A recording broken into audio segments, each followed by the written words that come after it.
A very good day to you, ladies and gentlemen. Welcome to another episode of the Cant Talk here on Herman Manyora's YouTube channel. My name is Evans Okinyi and I'm here with Wakili Willie Soten. Wakili, how are you? Fine, thank you.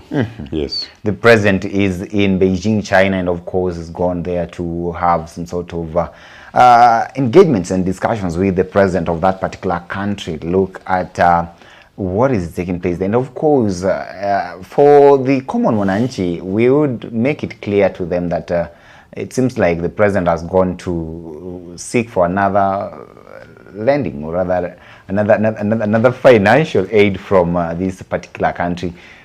Is that the case? If this case was that he has gone there for the benefit of the people of Kenya, nothing will have stopped the State House from releasing a statement in advance, detailing the visit, the purpose of the visit, the nature of discussion that they're going to have, and the potential benefits to the people of Kenya. Then after the meeting, after the trip, on his way back, he should tell us the visit was successful, we discussed the following issues, these are the projects we've agreed. But has he told any Kenyan what he's going to do? He's not told you. Definitely, we've been informed about one of the deals that they're supposed to be discussing on is the extension of the Standard Gauge Railway. And at the same time, there is the construction of the Rironi Mau Summit Road, that particular. So now let me explain to you. These are development projects. And by the way, before you explain to me, make me understand this. You've always told me here that debt is normally taken for development. Don't you think that for the first time our president is getting it right? You know, when you talk about debt is taken for development, that's the law, not me. I'm telling you what your laws provide. Okay. I'm here as a student of the rule of law. Your laws provide that debt should be taken for development. Yes. You have 11 trillion debt as we speak. You are paying almost more than 70% of your tax revenue to debt finance. Next year, you're going to be paying debt and interest of 2.2 trillion against this year's collection of 2.3 trillion.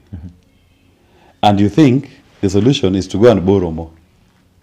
I mean, come on, Okinyi.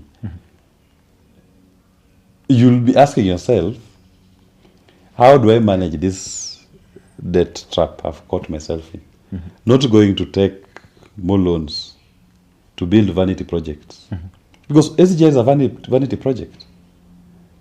If the volume of cargo from Mombasa to Nairobi accounts to 70% of the entire cargo from that lands at the port,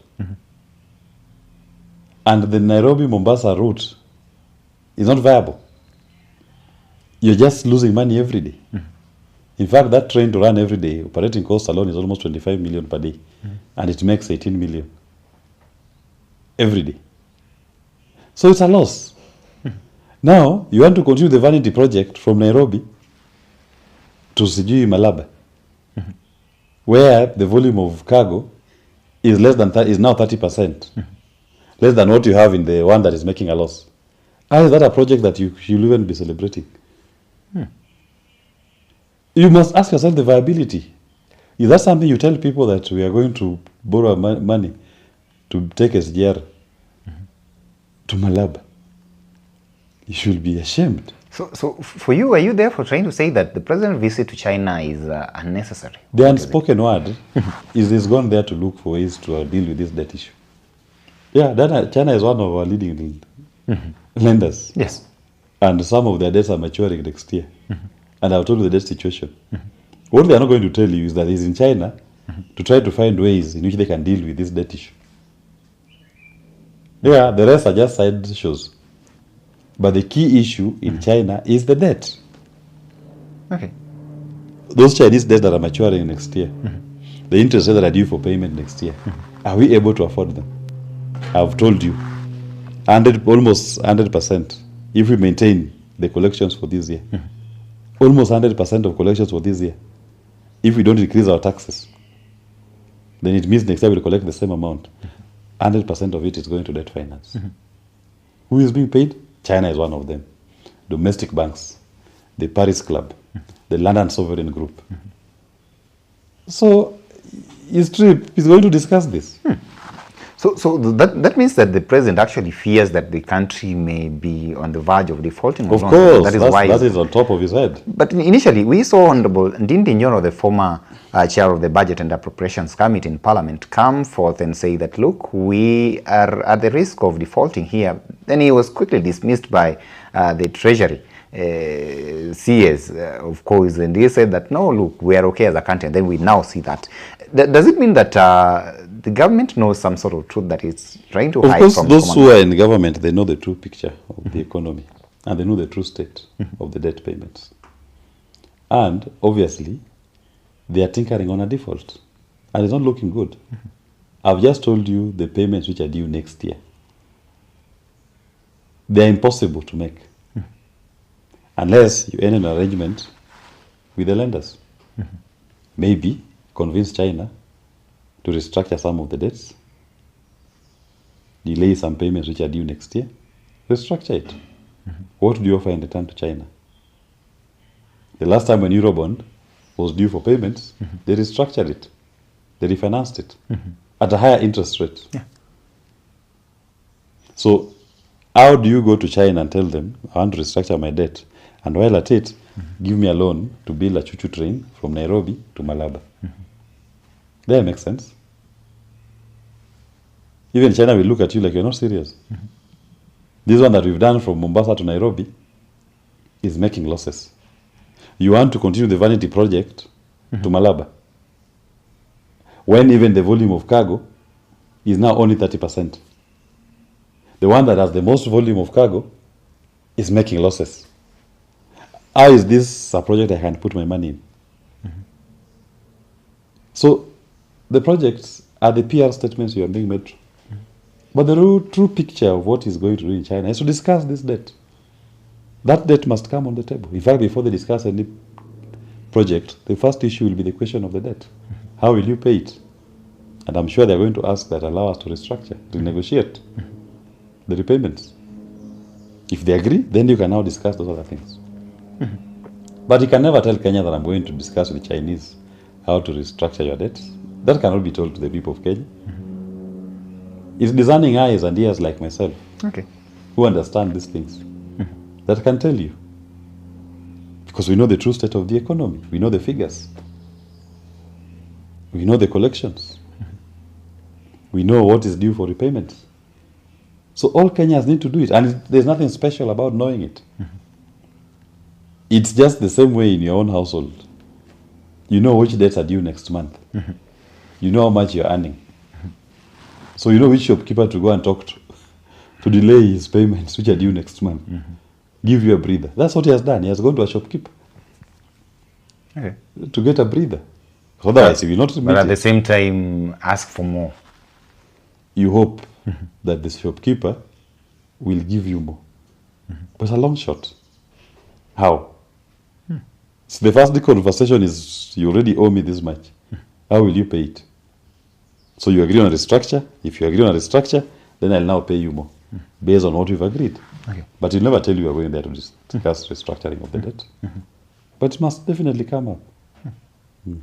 Now, with the kind of trade wars that we are actually witnessing between the America and, of course, that is the US and China, of course, the eastern side, we are looking at all these things. Do you think that at this point in time, now that it seems like the East is trying to look for allies, that it would be more easier for the government to get loans from that particular part of the globe? The scope of the fight between the US and China, Kenya is a miniature country. What alignment? Those people are just trying to create their own balance of trade. The largest market to the Chinese is the US. Yeah. That's the largest market in the world to Chinese products, the US. And most US conglomerates are producing more in China than anywhere else in the world. They're just trying to find their own balance of power, balance of trade. Kenya cannot substitute the US market. So don't even get into that conversation. That maybe now we are looking for new allies that Kenya will The replace. people who was actually saying that now the president has decided to face East anyway. No, I'm telling you, in terms of the trade war between China and the US, Yes. Kenya cannot be a replacement anywhere. The GDP of Kenya, as a whole, is less than the GDP of Texas. So don't even get into that conversation that Kenya can replace the US as a partner in that trade war. It's not a matter of replacing, but my question is wouldn't this now make it easier for China actually to lend easily to countries such as Kenya? But Chinese also have their own interests. They have their own interests. And they're not for the Christmas. They've never lent to Kenya before. They've lent to Kenya before. And the debts are due to be repaid. So you think because there's a Chinese US tiff, that China will overlook its debts which is due to be paid? The debts are maturing. They have to be paid. So therefore, there is no guarantee that even if you go there and ask for another loan, then it will be given. No, they have to discuss within the prism of existing debts. What are you doing with the existing debts? How are you going to repay it? Or are you going to restructure it? What are the terms? That's different. Then what are we witnessing here if you look at the kind of loans that have been taken? Because already we are having a problem with our loans in this country. There is also what we call the loan ceiling. Of course, the point beyond which the government should not actually borrow. But then we see this kind of appetite increase year in, year out. And of course, the government making promises for which they do not have actually the right amount of finance to actualize these projects. And then they end up borrowing and therefore increasing our debt at the same time. You're in a debt trap. That's what you must understand. The Kenyan state is in a debt trap. Doesn't the It's Kenyan an state addict. understand that we are in a debt? They know it, they just don't want to admit it. You're in a debt trap. You are borrowing from Tala to pay Fuliza. Borrow from Fuliza to pay Shabiki. Yeah. You're in a debt trap. That's where Kenya is. So don't expect to see the appetite to borrow go down. Just going to go up. Because if you don't borrow, that's why you even start borrowing illegally. Okay. Because you are caught up, your debts have caught up with you. The shopkeeper is asking you to pay for the last month's groceries. The cobbler wants his money to be paid. The school fees is outstanding. You had to borrow from the bank to pay school fees. The loan sharks, everybody's on your neck. So you must always look around because your income is not sufficient to meet all these debts. So you look for a new lender to borrow from. If you can't find a lender, you try the old lenders. Maybe I'll increase my interest rate. Just give me some little more money and give me another period of time to repay you. That's what we're going through. There's nothing special that we are going through that an individual who is in a debt trap is not going through. That's where we are. We're in a debt trap. So analyze the Kenyan state with the mindset that it is caught up in a debt trap. It's not able to extricate itself out of this debt trap. So borrowing becomes the order of the day. So the government is negotiating with your lenders becomes the order of the day. Seeking to restructure the repayments. And at the end of it, tightening the trap, as you're saying it here. Yes. Okay.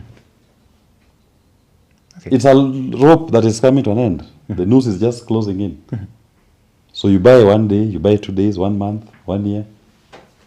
Yeah. What's the role of the parliament in all this? Because you've always had this conversation, you and your party leader, about the odious debt, but then we are still looking at a situation where we may also end up with... You have the most useless parliament in the history of the republic. How did we even get here? Our budget is made in parliament. But we see the president making the budget on top of motor vehicles.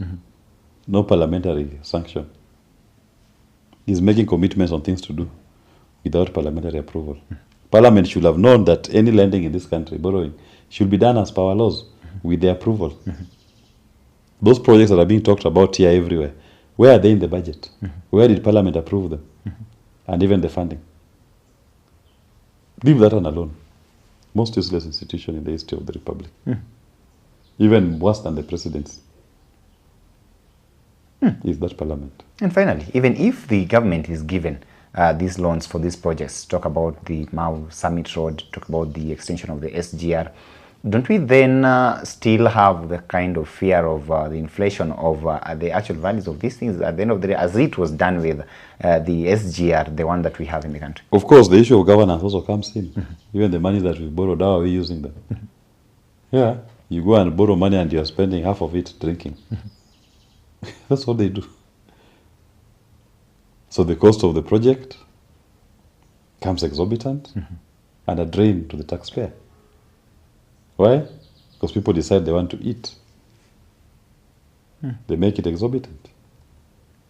A railway that was meant to cost 55 billion from Mombasa to Malaba ended up costing 670 billion